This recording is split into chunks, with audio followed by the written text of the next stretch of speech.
Muy bien, muy buenas noches, estimados participantes. Les doy una cálida bienvenida a B-Lawyer. Soy Amileta Mayo y hoy tengo el placer de presentarles una sesión más del curso de Derecho de la Construcción con el tema Medios Alternativos de Solución de Controversias, que será desarrollado por el distinguido doctor Gianfranco Ferruso, quien es maestro en arbitraje internacional por la Universidad Internacional de La Rioja, España, con especializaciones en dirección de proyectos, derecho de la construcción, contrataciones públicas, derecho administrativo y mecanismos de solución de conflictos, árbitro y adjudicador.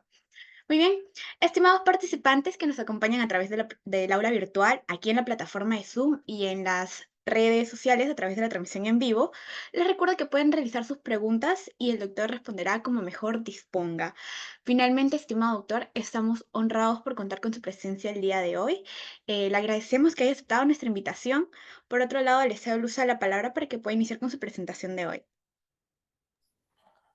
Muchas gracias. En realidad, el honor y el gusto es todo mío. Es un grato honor estar aquí reunido con la organización que hacen los señores de B-Lawyer en un curso que en realidad me parece muy importante, que es justamente Derecho a la Construcción, porque al fin y al cabo la construcción es justamente un fenómeno que necesita de múltiples participantes y que como consecuencia de ello necesita también justamente la participación de profesionales y el hecho de estar aquí el día de hoy con ustedes para compartir algunas experiencias, algunos conceptos y con los demás profesores y oponentes del curso. Ayer hoy sirve mucho no solamente al aspecto académico, sino también al desarrollo profesional del ejercicio mismo, seamos lo que seamos, ¿no?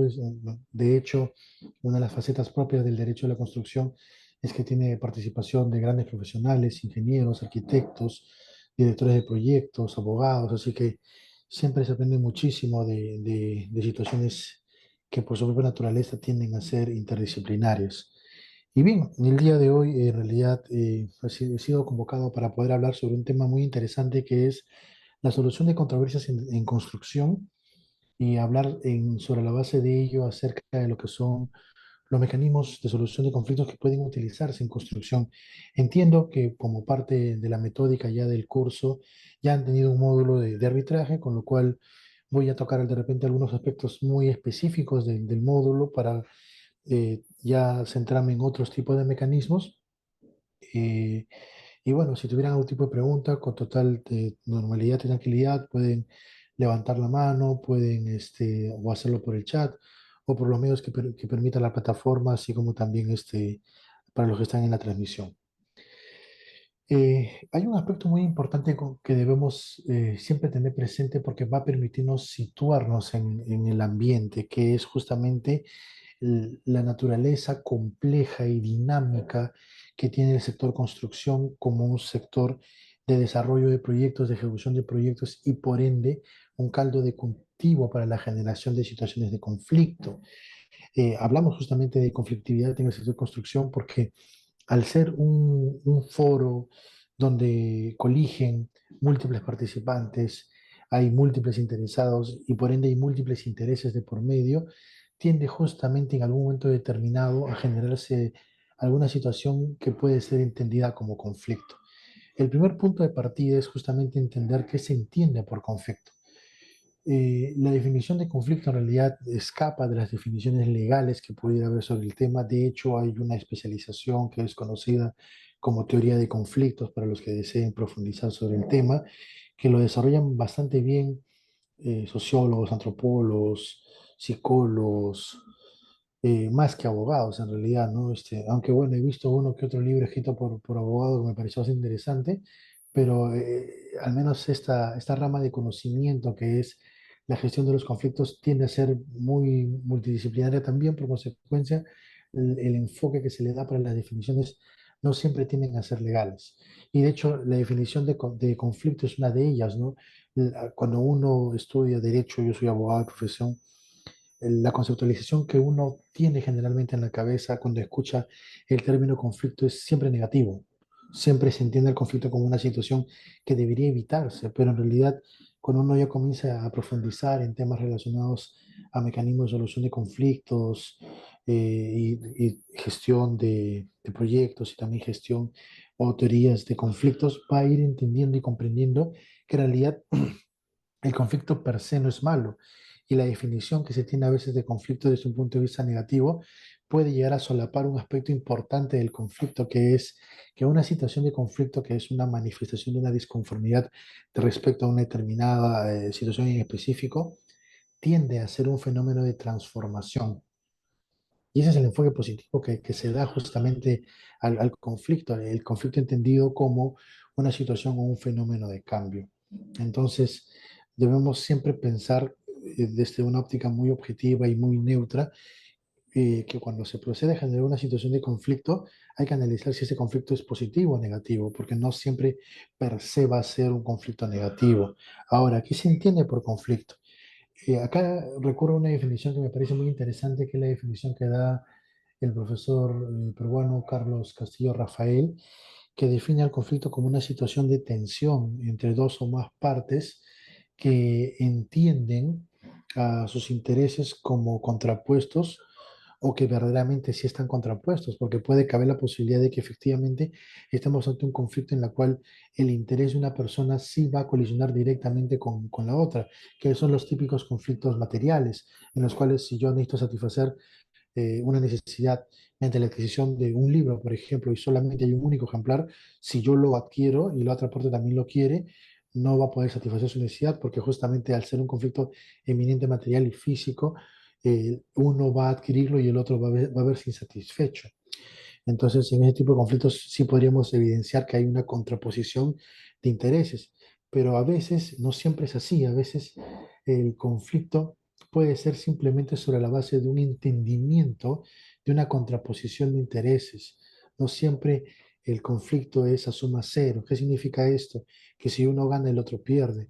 De hecho, cuando uno comienza a entender cómo es la mecánica de la gestión de los conflictos, puede llegar a comprender que es posible crear situaciones en las cuales se pueda de repente lograr un win-win, que es el ideal, una situación de ganar-ganar, o de repente una situación de maxificación de beneficios hasta el punto máximo en la cual ya no puede incrementarse más sin perjudicar al otro, y ahí recién a proceder a hacer la distribución de la llamada torta, que es un término que de repente voy escuchando cuando profundizan en temas relacionados a negociación, para poder justamente satisfacer los conflictos, ¿no? Por ejemplo, la mejor forma de entender esto es un viejo cuento que se llama la parábola de la naranja, ¿no? Que refiere que había dos hermanas que estaban peleando por una naranja y ante un momento determinado en la cual ya ese conflicto se había acalorado, recurren ante su padre y le dicen, tenemos un problema porque las dos queremos la naranja y no podemos satisfacer nuestras necesidades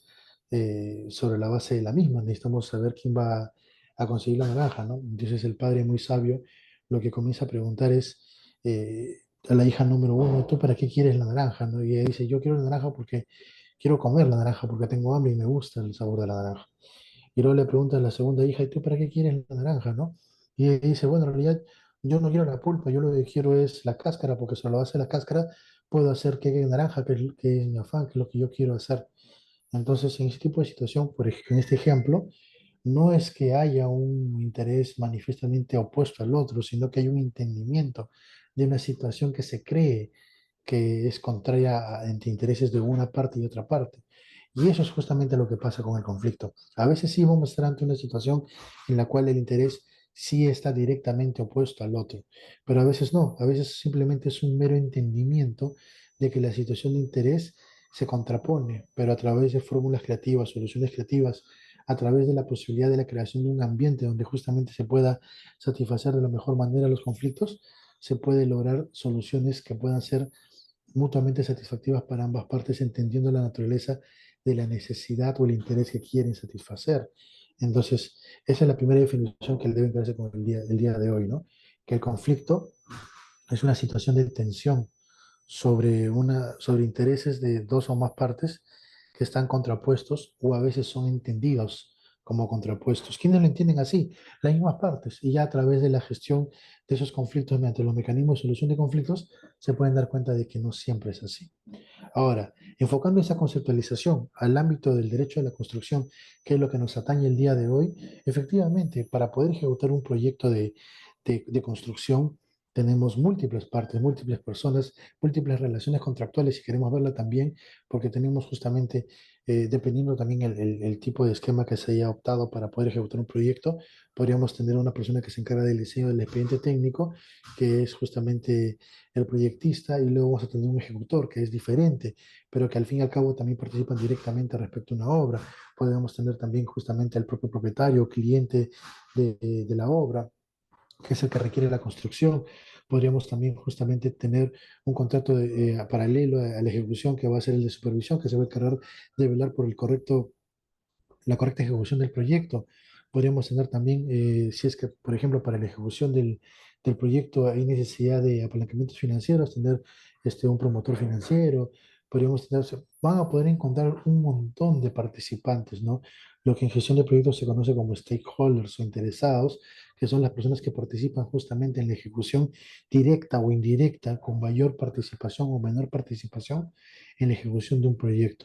Cada una de esas personas tiene un foco de atención, cada una de esas personas tiene un foco de interés, tiene un interés que busca satisfacer a través de la ejecución del proyecto de obra. Entonces siempre hay múltiples puntos en los cuales puede generarse un conflicto. Pero como estábamos mencionando, el conflicto per se no es malo, puede ser también una situación de cambio, que es justamente, por ejemplo, cuando se ve en situaciones de gestiones de requerimientos, de cambios durante la ejecución contractual, que puede servir justamente para mejorar una ejecución de un proyecto siempre y cuando no vaya por encima de su alcance, ¿no? O de repente hay una necesidad de cambiar el alcance para poder establecer uno nuevo y lograr un resultado mucho mejor, mucho más adecuado a la finalidad ulterior que se busca en la ejecución de un proyecto de obra, por ejemplo.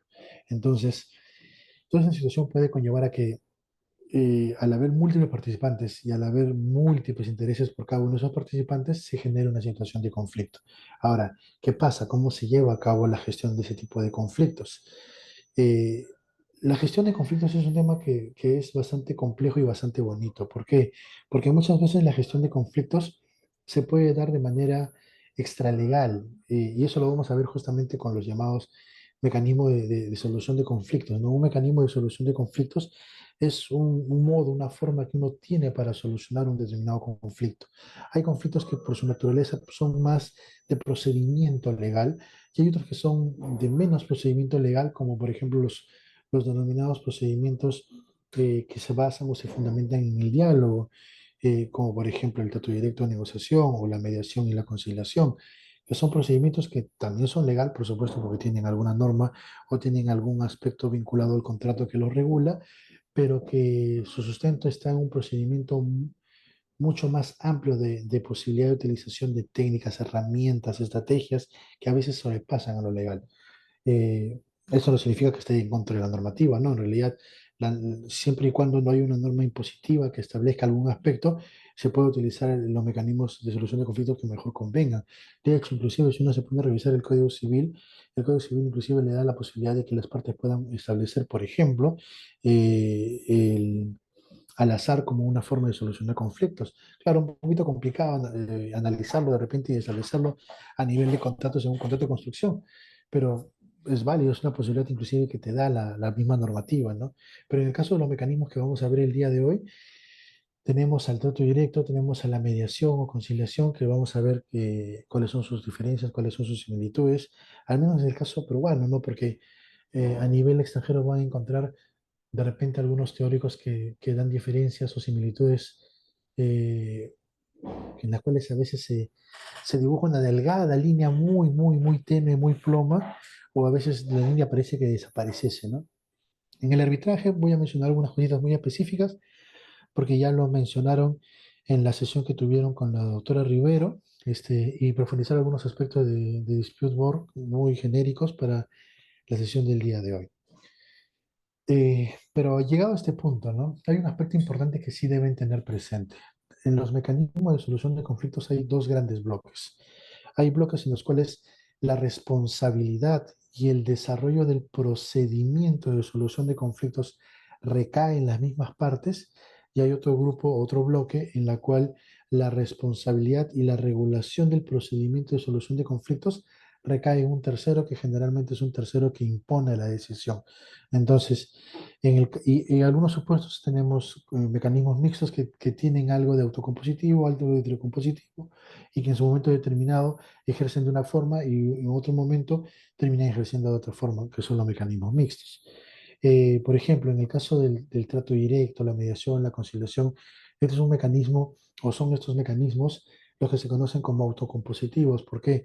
Porque la responsabilidad de la solución de controversias recae en las mismas partes: autocomposición, autocomponer, autosolución. O sea, uno mismo busca la solución en concordancia con lo que pueda llegar con su contraparte. A diferencia de repente del arbitraje, o bueno, el dispute board también podría hacerlo, pero de repente cuando ejerce como un mecanismo de adjudicación, ¿no? El Dispute Adjudication Board, por ejemplo, en ese caso donde sí el panel termina por emitir una decisión que sería justamente la que pone fin a una determinada situación conflictiva, en ese supuesto sí podríamos estar hablando de un mecanismo heterocompositivo. ¿Por qué? Porque es un tercero el que termina por resolver la controversia que es puesta en su conocimiento.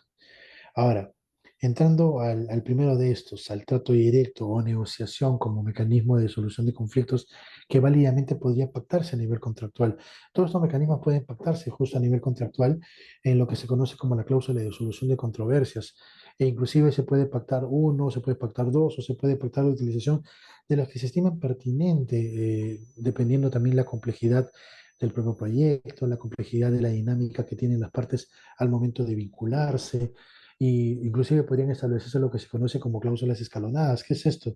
Establecer el uso de un primer mecanismo para luego recurrir recién a un segundo o un tercero, dependiendo del acuerdo de las partes, en la cual, por ejemplo, no podemos ir al arbitraje de manera directa si es que no hemos pasado por el trato directo. O bueno, como también establece, por ejemplo, la normativa peruana, no se puede recurrir al arbitraje si es que es de aplicación la Junta de Resolución de Disputas, por ejemplo, porque la misma normativa ha establecido que tiene que pasarse por ese mecanismo, con lo cual estamos ante un mecanismo que se establece como una condición de prearbitrabilidad, por ejemplo, ¿no? Este, eh, Pasamos al primero de ellos, el trato directo. El trato directo o negociación es un mecanismo autocompositivo, ya lo hemos indicado, en la cual puede ser que participen terceros, ¿ah? Puede haber la participación de representantes por ambas partes de repente, porque cuando uno tiene un trato directo, el nombre mismo lo dice, ¿no? La forma de solución de conflictos es a través del acercamiento hacia el otro. Entonces, la contraparte contractual en un contrato de construcción y mi persona nos acercamos para ver la manera de cómo solucionamos el conflicto IGNE que hemos encontrado.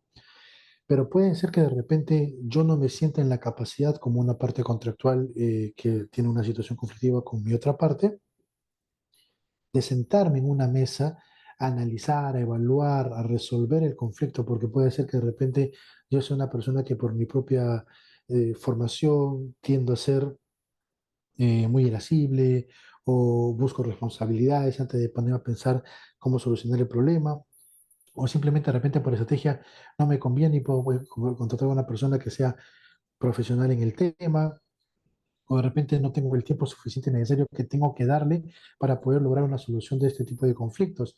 Entonces, ante este tipo de situaciones yo puedo recurrir a un tercero y la contraparte de repente también puede hacer lo mismo.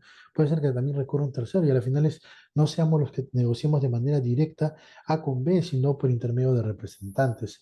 Pero a pesar de que hubiera representantes, ya sea el representante de A, el representante de B o inclusive de repente un tercero que está como garante de la comunicación a efectos de que no se rompa el proceso de diálogo durante la negociación, ninguno de estos terceros que participan van a ser los que resuelvan la controversia. Simplemente son personas que están participando, como ya lo había indicado, de repente como garantes de comunicación, a efectos de que las partes puedan tener un ambiente propicio para dialogar y entenderse, comprender la posición de cada uno de estas, razón por la cual de repente la persona que interviene simplemente interviene para poder calmar el ambiente, para poder, sobre la base de su conocimiento de técnicas y estrategias, favorecer el diálogo, evitar que éste se rompa, evitar que éste se quiebre, evitar que éste finiquite, tratar de permitir que una parte pueda explayarse y pueda entenderse su posición de la mejor manera posible.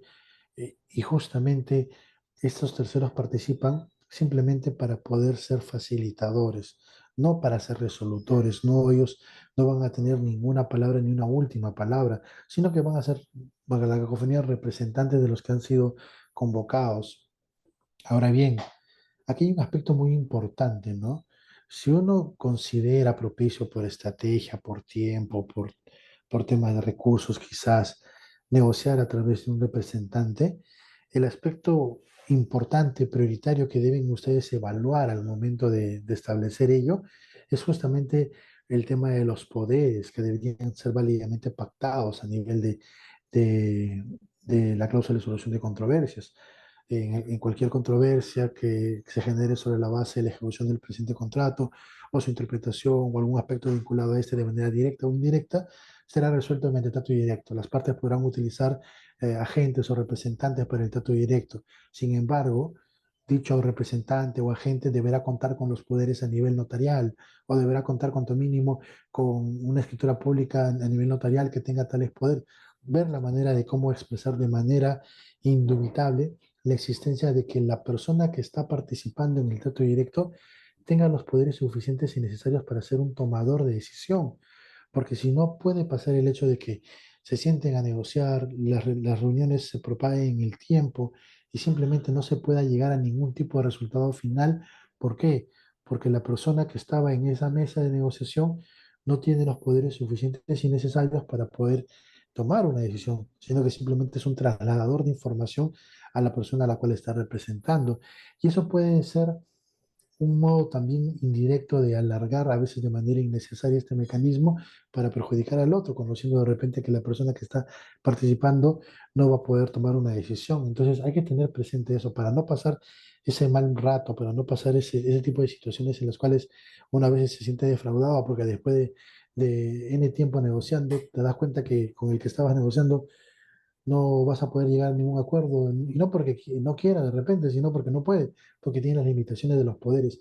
Acuérdense que en el caso peruano, el poder se interpreta sobre la base de lo que es el principio de literalidad, entonces es necesario que el poder sea expreso, no hay una presunción de poderes, entonces es necesario que si se va a utilizar representantes, que los poderes sean debidamente establecidos, si van a ser para disposición, si van a ser para mera representación procesal o lo que corresponda, conforme a la mecánica del otorgamiento de poderes que se le quiera dar.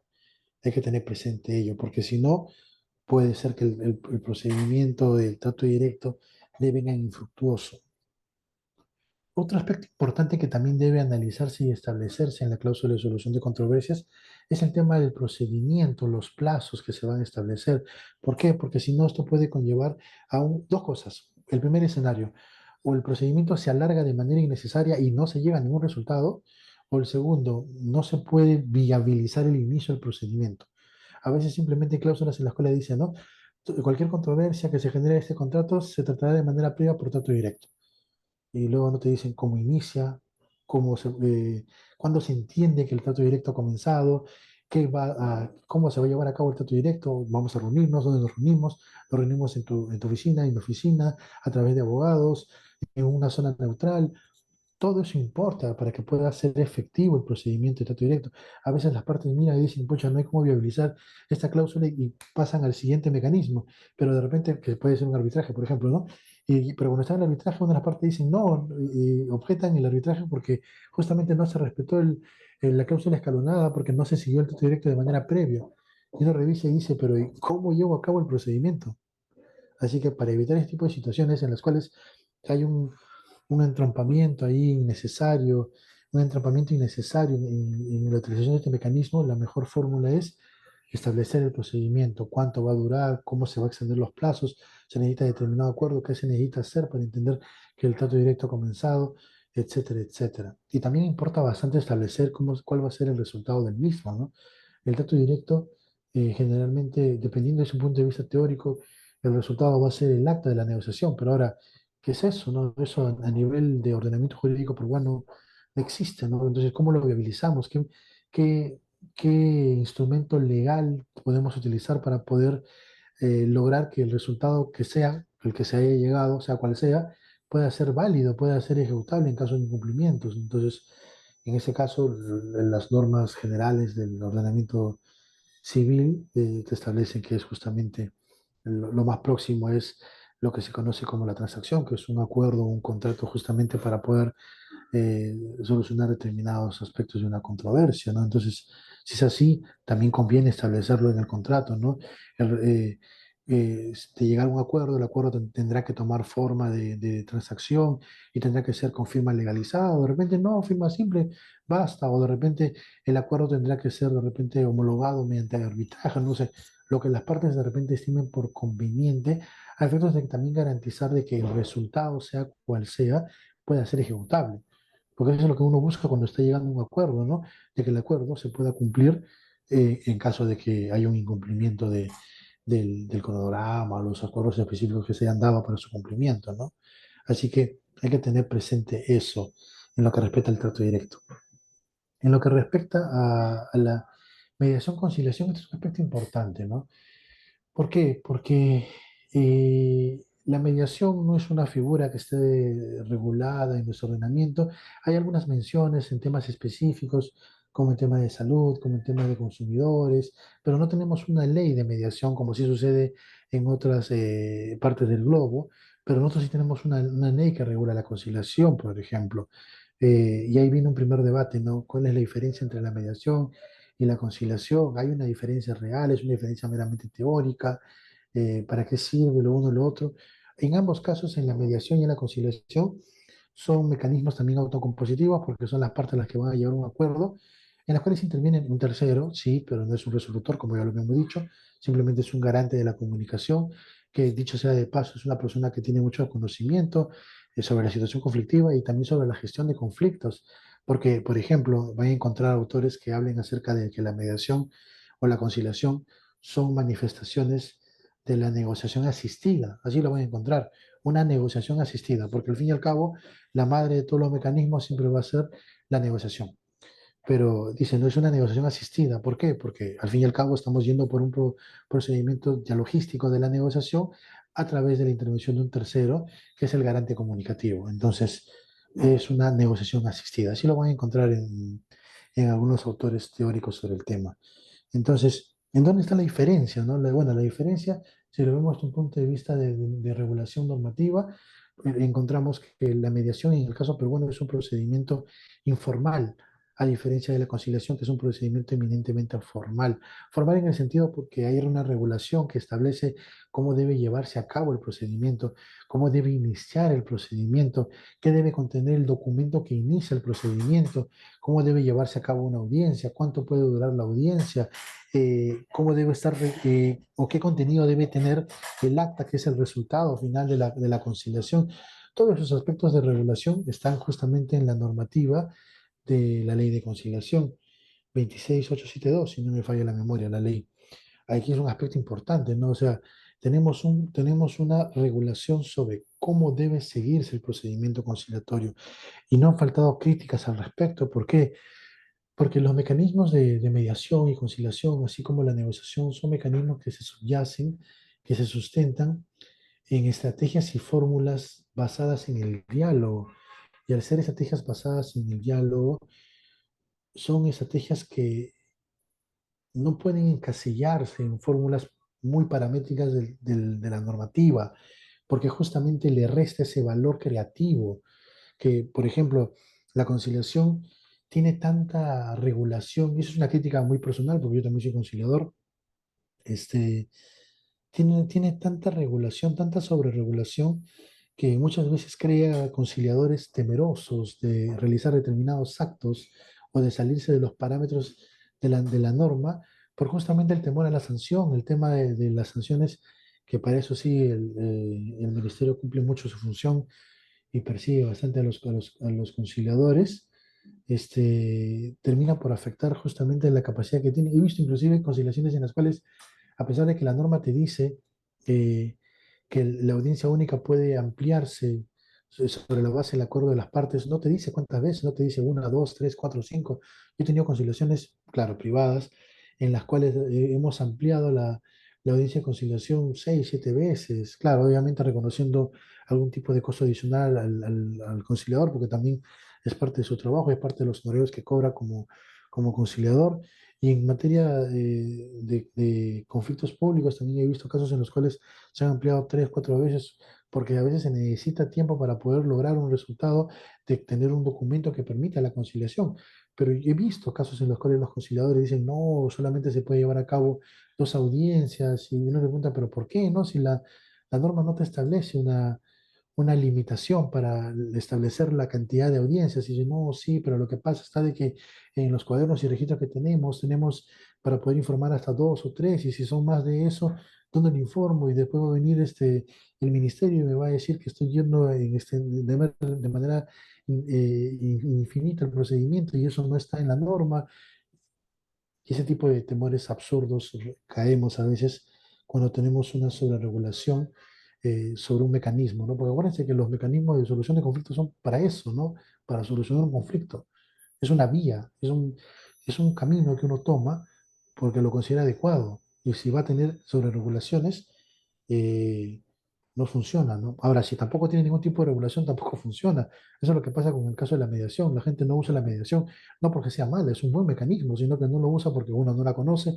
Dos, se pregunta cuál es el resultado de la mediación y el acta de mediación. Y el acta de mediación tiene valor de tiro ejecutivo, lo puedo ejecutar, lo puedo requerir, lo puedo reclamar. No, entonces, como ven que no tiene ningún tipo de resultado de índole práctica, no lo usan, ¿no? Ahora, eso no significa que el mecanismo sea malo, sino que de repente no conoces otras formas con las cuales podrías viabilizar el resultado de la mediación. Porque la mediación, justamente al no tener tanta sobreregulación como tiene la conciliación, sí te puede crear aspectos de vías creativas de solución de conflictos dentro del mecanismo. Ahora, en el caso de la mediación, cualquier persona puede ser mediadora, en el caso de la conciliación no. El conciliador tiene un registro estatal justamente para tales efectos, ha llevado un curso formativo y ha aprobado el mismo y ha sido reconocido como tal. Pero a veces también hay cada tipo de conciliadores en general, ¿no? Porque a veces la formación no siempre es la más óptima. Es una crítica también muy personal mía en lo que respecta al esquema que debe requerirse para que uno pueda ser conciliador, ¿no? En cambio, en el tema de la mediación, el desarrollo teórico para profundizar sobre este mecanismo, las técnicas que uno puede aplicar, las estrategias que uno puede aplicar, es vastísima, es riquísima. Por ejemplo, en Argentina, los mejores estudios de mediación que se hacen a través de las llamadas clínicas de mediación, que sería como una especie de clínica jurídica si lo queremos llevar a nuestra práctica, y la casuística que se recoge y el modo en cómo se ha gestado el conflicto es lo que se promociona. Entonces, hay un desarrollo mucho más exquisito en ese sentido. Pero bueno, también hay que ver qué tanto podemos viabilizar en esta práctica para que el resultado pueda ser efectivo, ¿no? Hay una pregunta de Martín, dice, ¿qué porcentaje de conflictos en materia de construcción se llega a conciliar? ¿Cuál es su efectividad? Esa es una muy buena pregunta, Martín. En realidad, esto es un aspecto muy importante. ¿Por qué? Porque para que el mecanismo pueda funcionar va a depender mucho también del grado de madurez y participación que tienen las partes. Vamos a ponernos en un conflicto de construcción privado, ¿ya? Porque en el ámbito público tiene sus matices que pueden diferenciar la solución de conflictos, pero vamos en el ámbito privado. En el ámbito privado tenemos dos intereses privados, que es el del constructor, el ejecutor de la obra, y el del propietario o cliente, que es el que necesita la obra, que justamente ha contratado al constructor para que le ejecute la obra. Entonces, el constructor no va a requerir una ejecución de una obra para tenerla ahí vistosa y bonita en la avenida, ¿no? No, lo ha construido porque justamente quiere colocarla en el mercado, porque de repente se la va a pasar a un promotor inmobiliario, o de repente él es el promotor y necesita construir para comenzar a colocar, y para poder construir ya de repente colocó ya de manera previa sobre la base de la compraventa de un bien futuro, de repente ha ido apalancando la ejecución de su proyecto. Entonces, ya tiene de repente clientes que están esperando la entrega de una obra. Entonces, para esa persona que justamente de repente ya tiene clientes que están esperando la obra, no le conviene definitivamente un arbitraje de 3 años, un arbitraje de 5 años, un proceso judicial de 6 7 años, de primera, de segunda y hasta la instancia exclusiva y extraordinaria de la casación. Entonces, para ello sí necesitan un mecanismo célere y de repente la vía que va a tener va a ser justamente la conciliación, porque es un trato directo, un trato, claro, con una asistencia, claro está, pero de repente es una vía en la cual le va a convenir, porque ya tiene un acercamiento directo, cómo viabilizar la solución del conflicto y lograr que la obra se renueve lo más pronto posible y pueda cumplirse con su finalidad. Entonces, para poder responder tu pregunta, la cantidad o el porcentaje de cuánto se resuelve a través de mecanismos autocompositivos y a través de mecanismos heterocompositivos va a depender en primer lugar si la controversia o la relación contractual es público-privada, porque ahí los matices diferencian los porcentajes. Y en segundo, la necesidad, el tema de qué es lo que mueve la ejecución del proyecto, cuál es el driver del proyecto, si es el tema del tiempo, los mecanismos autocompositivos van a ser los más utilizados para poder solucionar los conflictos que se pudieran dar. Si de repente no es el tema del tiempo lo que mueve la ejecución del proyecto, válidamente podrían utilizar el tiempo del arbitraje. Claro, el arbitraje, por ejemplo, y lo vamos a ver a continuación, a diferencia del Poder Judicial, también es más célere, ¿no? Tenemos arbitrajes que se desarrollan en 6 meses, 8 meses, pero la media del tiempo de ejecución o del desarrollo del procedimiento o del proceso arbitral tiende a ser generalmente un año, año y medio. Entonces, es un tema que también desde un punto de vista económico puede mover la aguja para poder buscar una solución más célere o más rápida de solución de conflictos, porque como un empresario que está en la ejecución de un proyecto, porque al fin y al cabo el contratista constructor es un empresario, tiene su empresa constructora, o como un empresario que es el que quiere crear la obra para colocarla en el mercado a través de un promotor inmobiliario o de repente él mismo, no les conviene tener tanto tiempo el dinero enfocado en una gestión de conflictos, ¿no? Le conviene más bien que el dinero pueda lograr el resultado de construir la obra y que ésta pueda construir más dinero a la vez. Entonces, para un empresario no es un negocio tener una solución de conflictos larga o excesiva en el tiempo porque perjudica el propio negocio. ¿Ok? Y ese es un primer punto. Y el segundo punto, como te había mencionado, también depende el grado de madurez, porque si de repente la situación de conflictos implica la participación de un tercero porque no me puedo sentar a negociar con mi contraparte o llegar a un acuerdo específico con ella, sino que necesito que un tercero sea el que decida, eso también implica alargar el tiempo de la solución de conflictos. ¿Ok, Martín? Ahora, recurriendo al tema del arbitraje, para ir también cerrando, porque también tengo tiempo específico para también darle tiempo a la otra ponente. En el caso del arbitraje, el arbitraje también es un mecanismo de solución de conflictos, solo que es un mecanismo intercompositivo, porque ya interviene un tercero, el tercero es el árbitro, que es un resolutor que ejerce justamente una función jurisdiccional. El artículo 139 de la Constitución lo reconoce como tal. Entonces tenemos un juez, pero privado, por así decirlo, ¿no? Que va a ser el que va a solucionar los conflictos que son puestos en su conocimiento. La gran ventaja del arbitraje como mecanismo de solución de conflictos en el caso de los mecanismos heterocompositivos es justamente el tema de la especialización del resolutor.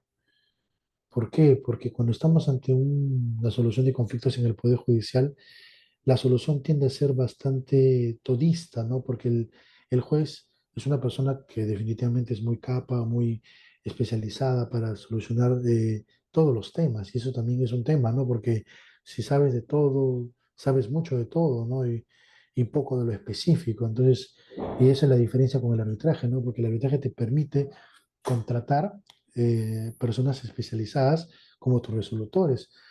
Por ejemplo, en el caso del ordenamiento jurídico peruano, la ley que regula el arbitraje, que es el decreto legislativo 171, establece que como estamos en un arbitraje de derecho, necesitamos un árbitro abogado, pero la conformación del tribunal puede ser abogados, ingenieros, arquitectos, especialistas en temas de finanzas, economistas, etcétera. Entonces, esa composición variopinta de los tribunales puede permitir una solución de conflictos adecuada a la necesidad del negocio, del contrato, del proyecto de construcción, etcétera, etcétera.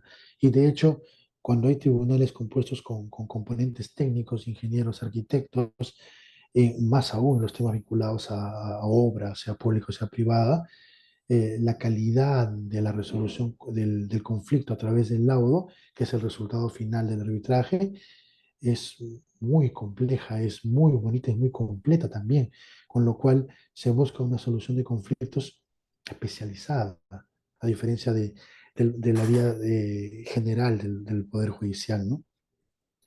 Para recurrir al arbitraje se necesita sí o sí un convenio arbitral, porque el convenio arbitral materializa la voluntad de las partes de utilizar este mecanismo, porque el arbitraje es una vía de excepción. Si bien es cierto, es una vía jurisdiccional porque así lo reconoce la Constitución, pero es una vía de excepción y lo dice la propia Constitución, porque la vía ordinaria siempre va a ser el Poder Judicial. Entonces, si tú quieres irte de la vía ordinaria a esta vía de excepción, debes pactar de manera indubitable tu voluntad de querer utilizar el arbitraje. Ahora, el arbitraje puede ser de dos tipos, puede ser ad hoc o puede ser institucional. Es ad hoc cuando la administración del desarrollo del proceso recae en los árbitros y es institucional cuando la administración y los temas logísticos del proceso recaen en una institución que presta servicios especializados, que es conocido como institución arbitral o centro de arbitraje. Entonces, esto importa bastante, importa porque se traduce también en tema de costos, se traduce también en tema de esquemas que pueden ser diferenciados. Por ejemplo, si yo tengo un tribunal arbitral ad hoc y yo quiero resolver una recusación, los árbitros justamente no recusados son los que van a resolver la recusación del árbitro recusado. Si son todos, de repente voy a tener la necesidad de recurrir a la Cámara de Comercio de la localidad o a la institución que se haya podido establecer en el convenio arbitral como institución que va a resolver ese tema. Pero, por ejemplo, si es un arbitraje institucional, ya sabemos que cualquier tipo de cuestionamiento al árbitro y que tenga que resolverse de repente una recusación o los temas vinculados a los pagos recaen específicamente en la administración de ese centro. Entonces, ya sabemos que ellos son los que van a resolver, sabemos el procedimiento que se ha establecido porque ya tienen generalmente sus reglamentos arbitrales que regulan ese tipo de situaciones y que permiten justamente conocer de manera anticipada las normas que van a ser aplicables a ese procedimiento de solución de conflictos. Entonces importa también el tema de la elección del tipo de procedimiento. Ahora, eso no impide también que haya regulación del procedimiento adicional. Las partes en el convenio arbitral pueden establecer normas específicas que deben seguir los árbitros, de repente plazos máximos o mínimos, actuaciones debidas que tienen que cumplirse sí o sí en el arbitraje, o de repente requisitos para poder continuar algún tipo de acción dentro del arbitraje o exclusiones de determinadas acciones, etcétera, etcétera, o condiciones para poder ser árbitro, cualificaciones que deben cumplirse, aparte de las legales y aparte de las que puede establecer un reglamento aplicable, puede haber convencionales. Entonces, hay justamente un montón de posibilidades de regulación en lo que respecta al arbitraje dentro de lo que es justamente la utilización de este mecanismo de solución de controversias. Ahora, el arbitraje tiene una característica muy importante conforme a la normativa peruana. El arbitraje es confidencial, a diferencia del Poder Judicial. Entonces, al ser un mecanismo confidencial, no vas a encontrar mucha información sobre cómo se desarrollan procesos arbitrales. No lo vas a encontrar porque es confidencial por naturaleza. Lo que sí vas a poder encontrar de repente son algunos laudos que han sido publicados por algunos centros de arbitraje, obviamente cuidando la información sensible que podría contenerse, alguna especie de abstract que puede servir para la divulgación científica sobre determinados temas, pero no vas a encontrarlo. En el ámbito público sí, porque en el ámbito público la normativa que regula la obra pública, que en este caso, bueno, que también dependiendo de la normativa, ¿no? Pero al menos ya con la última modificación que se hizo con el decreto de urgencia 20 del 2020 a la ley de arbitraje, ya se estableció que cuando hay un arbitraje en la cual participa el Estado peruano, el arbitraje en lo que respecta al resultado final, que es el laudo, es público. Entonces, eh, por ejemplo, en los arbitrajes que son regulados con la ley 30.22.5, ley de contratación del Estado, el laudo tiene que ser publicado necesariamente en la plataforma SEACE, que es la que justamente se encarga de publicar información relativa al procedimiento de selección, entre otros aspectos de la contratación pública en general. Entonces, en ese tipo de supuestos uno sí puede revisar y decir, ah, tuvimos un arbitraje por tanta cantidad de dinero, se resolvió de esta forma, los árbitros fueron tales, las partes fueron tales, la controversia fue tal, el éxito fue tal o la pérdida fue tal, etcétera, etcétera.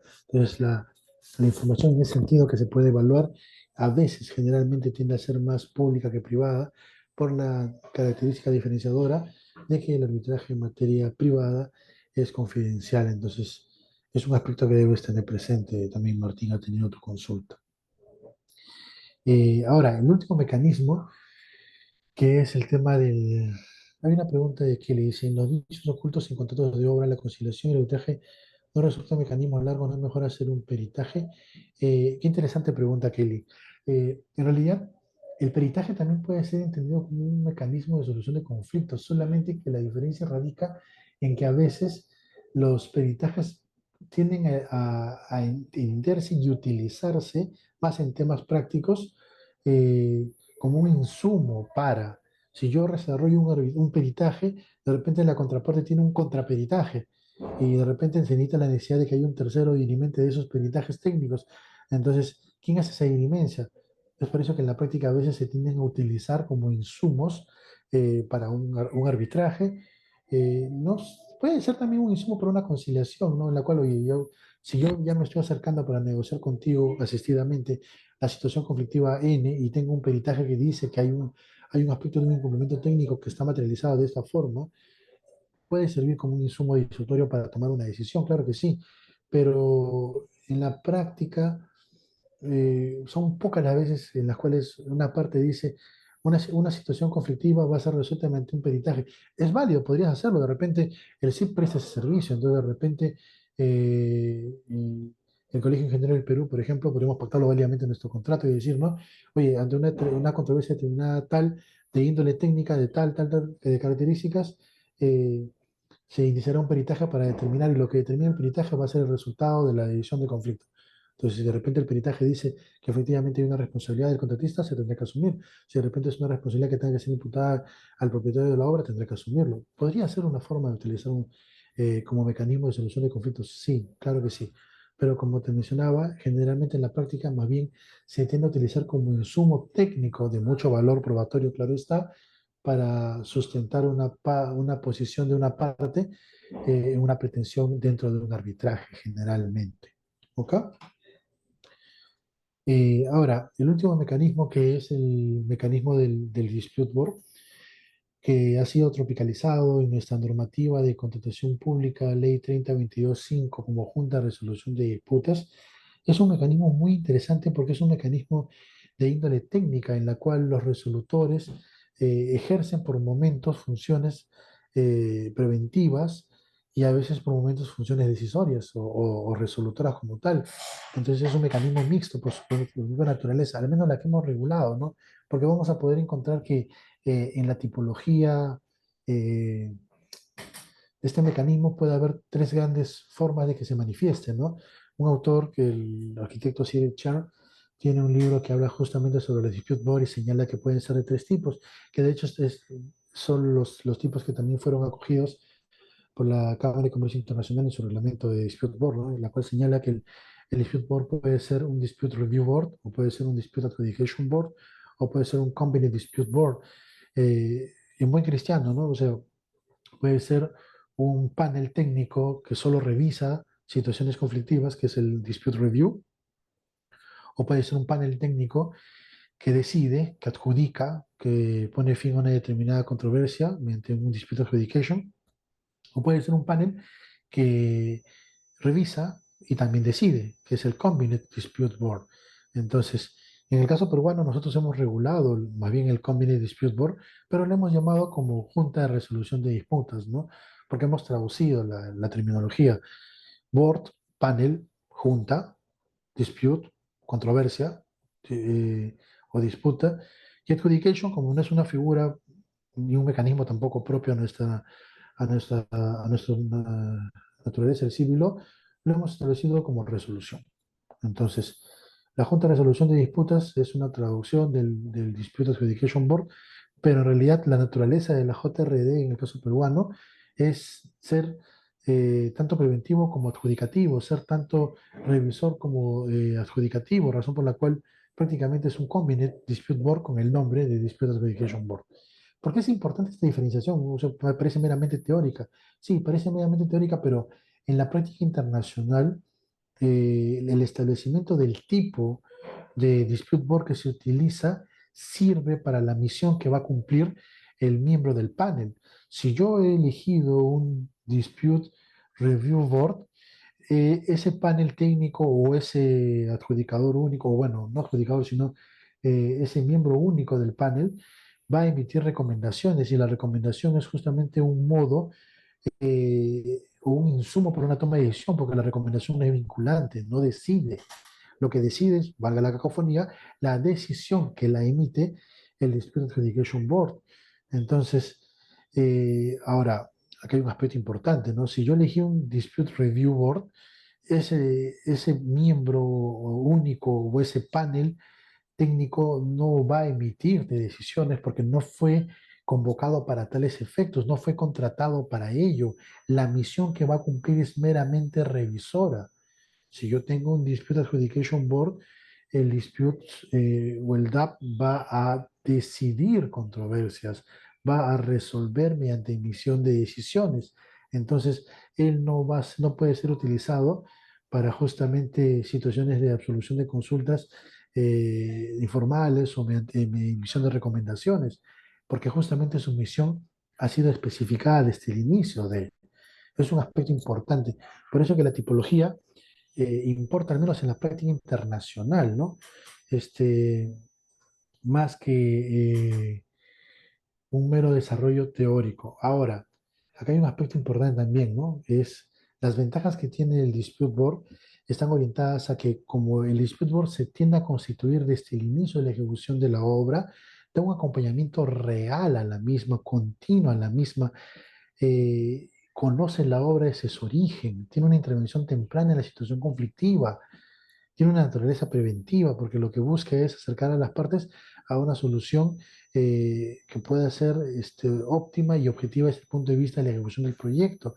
Busca evitar la reducción de las demoras y sobrecostos en la ejecución del proyecto. Busca brindar una celeridad para poder solucionar las controversias que van a ser puestas en su conocimiento y que podrían perjudicar el desarrollo óptimo de la obra, fomentar la continuidad de la misma y evitar que ésta se paralice. Y además, dicho sea de paso, el tema de la especialización de las personas que participan en la junta o en el dispute. ¿Por qué?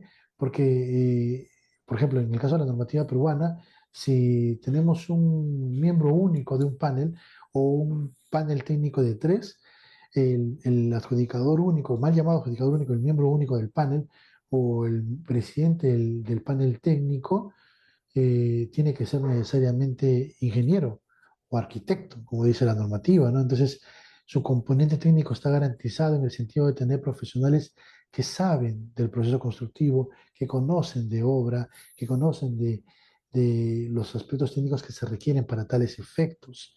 Entonces es importante, pero el hecho de que tengas tú un panel conformado por ingenieros y arquitectos no significa de que tú tengas a la JRD o al Dispute Board como, no sé, pues los peritos de la obra, o el gerente del proyecto, o el supervisor o inspector de la obra, o los fiscalizadores o auditores. No, la JRD, el panel técnico, el Dispute Board es el Dispute Board.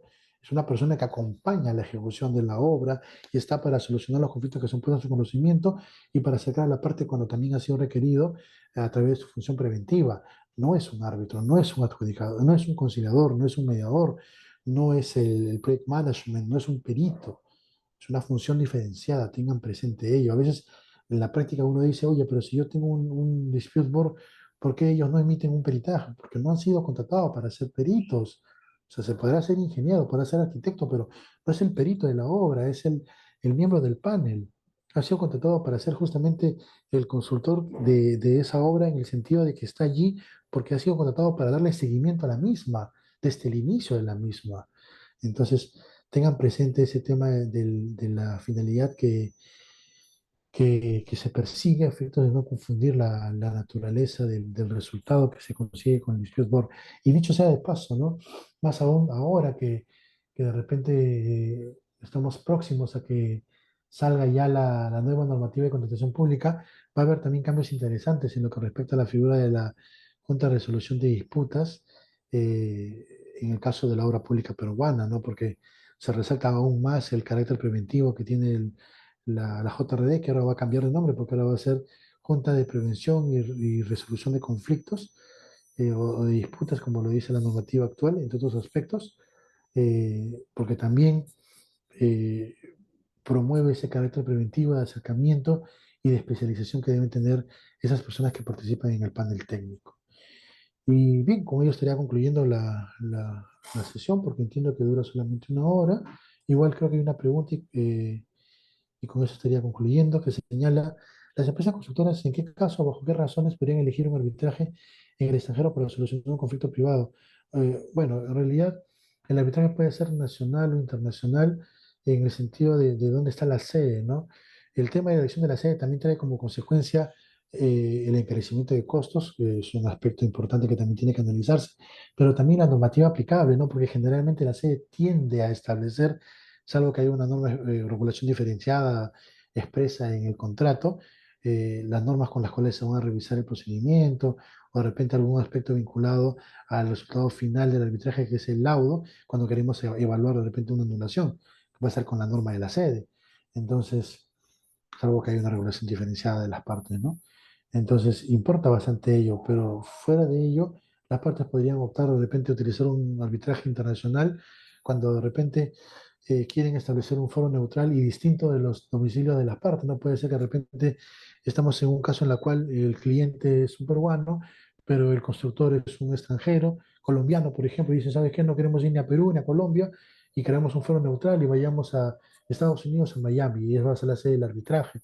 Entonces, porque quieren crear justamente un foro neutral. También podrían evaluar de repente la conveniencia del lugar donde va a resultar o va a ser ejecutado el laudo, o podría evaluar la conveniencia también de los costos, porque de repente a ellos les conviene tener una zona neutra entre sus domicilios para poder evaluar el cumplimiento del laudo, entre otros aspectos, ¿no? Entonces, hay múltiples razones por las cuales una parte podría evaluar el tema de la elección de un arbitraje internacional, ¿no? Podría ser también de repente el poco de desarrollo en un lugar, aunque es un poquito difícil a esta altura del partido, pero podría ser que de repente en el país donde yo vivo no hay mucha promoción del arbitraje, hay pocos árbitros, y de repente mi vecino sí tiene más árbitros que yo, entonces de repente me conviene ir allá porque tienen un desarrollo más profuso que el nuestro, ¿no? Puede ser. Entonces hay múltiples aspectos que podría evaluar una parte cuando elige un arbitraje en ese sentido. Y bien, con eso estaría concluyendo la sesión. Igual había otros aspectos más que hablar, pero ya será para otra oportunidad.